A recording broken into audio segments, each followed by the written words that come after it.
সুনামগঞ্জে আশ্রয়ণ প্রকল্পের ঘরে আগুনে একই পরিবারের ৬ জনের মৃত্যু হয়েছে। প্রত্যক্ষদর্শীরা জানান, গতরাতে ধর্মপাশার শিমের খাল গ্রামে আশ্রয়ণ প্রকল্পের একটি ঘরে আগুন জ্বলতে দেখা যায়। তাৎক্ষণিকভাবে স্থানীয়রা আগুন নেভানোর কাজ শুরু করেন। পরে দরজা ভেঙে ভেতরে ঢুকে ২ নারী সহ ৬ জনের লাশ দেখতে পান তারা। ঘটনার কারণ অনুসন্ধানে কাজ করছে পুলিশ।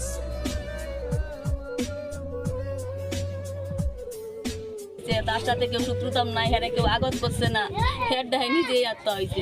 এটা করে আগুন লেগে তারা 3জন মেয়ে, ছেলে 1জন মেয়ে এবং তারা স্বামী 6 জন মারা যায়। ঘরের দরজাটা ভেতর থেকে তালাবদ্ধ অবস্থায় ছিল, আমরা এটা এসে পেয়েছি। আমরা বিষয়টা তদন্ত করে দেখছি আসলে প্রকৃত ঘটনাটা কি হয়েছে। এই মুহূর্তে সুনামগঞ্জে আছেন সহকর্মী হিমাদ্রি শেখর ভদ্র, সরাসরি যাব তার কাছে।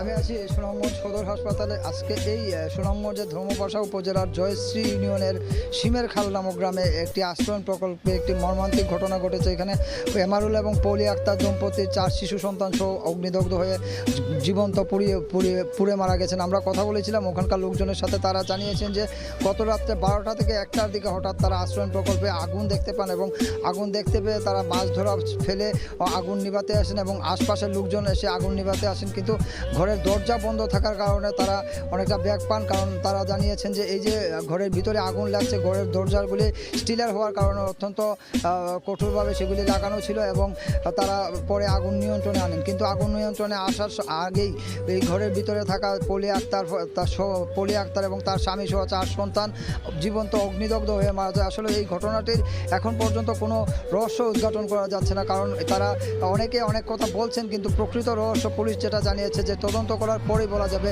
এই ঘটনার মূল রহস্য কী। কারণ এখানে এই আশ্রয়ণ প্রকল্পগুলি জানেন যে আপনি অনেকটা সরকারি জায়গায় হয় এবং লোকালয় থেকে অনেকটা দূরবর্তী এলাকা হয়। সেই সমস্ত আশ্রয়ণ প্রকল্প আসলে অনেকটা দুর্গম জায়গা। যদি আপনি এই জায়গার অবস্থান কথাটা বলি, তাহলে এই সুনামগঞ্জ থেকে জয়শ্রীর অবস্থান প্রায় 80 থেকে 90 কিলোমিটার হবে এবং সেই গ্রামটির অবস্থান আরও 15 কিলোমিটার হবে। মোট কথা 100 কিলোমিটারেরও উপরে এইরকম একটি দুর্গম এলাকায় এই ঘটনাটি ঘটেছে। আমরা যতটুকু জানতে পেরেছি, তারা রাতের খাবার দাবার খেয়ে সেখানে ঘুমিয়েছিলেন এবং ঘুমানোর পরপরই অর্থাৎ রাত 8টার দিকে তারা খাবার দাবার সেরে তারা ঘুমিয়েছিলেন এবং ঘুমানোর পর রাত 12টা থেকে 1টার ভিতরে এই অগ্নিকাণ্ডের সূত্রপাত হয় এবং অগ্নিকাণ্ডের সূত্রপাতের পরপরই তারা যারা হাওরে মাছ ধরতে ছিলেন জেলেরা, এবং সেই জেলেরা এসে সেটা দেখতে পান এবং এলাকাবাসীকে জানান। এলাকাবাসী এসে আগুন নিয়ন্ত্রণে আনেন, কিন্তু তার আগেই এই ঘরের ভিতরে থাকা জিনিসপত্র সহ মানুষজন যা আছে এই মোট 6 জন তারা পুড়ে মারা যায়। আমরা কথা বলেছিলাম পুলিশের সাথে, তারা জানিয়েছেন যে